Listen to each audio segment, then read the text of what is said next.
Chapter 13, Mishnah 9. A house afflicted with saras makes people and utensils that enter it tameh. The Torah differentiates, however, between one who enters the house, i.e. he enters but does not remain there, and one who eats in the house, i.e. he remains there long enough to eat.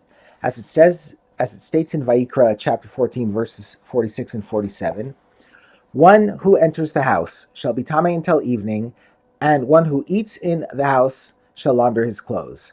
That is, if someone enters the house without remaining there, he himself becomes tameh, but the clothes he is wearing remain tahor. But if he eats in the house, then the clothes he is wearing become tameh along with them.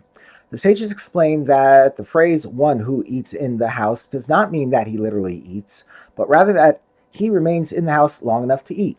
That is, if he remained in the house enough time to eat the smallest sized meal, his clothes also become tameh.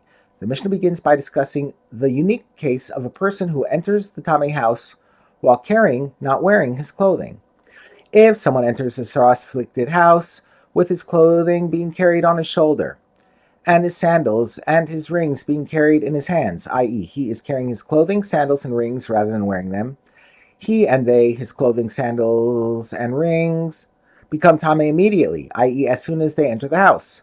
But if he was wearing his clothing and his sandals were on his feet and his rings were on his fingers, then he becomes tameh immediately. But they, his clothing, sandals, and rings, remain tahor until he remains in the house long enough to eat half a loaf of wheat bread rather than barley bread, while reclining and eating it together with seasoning.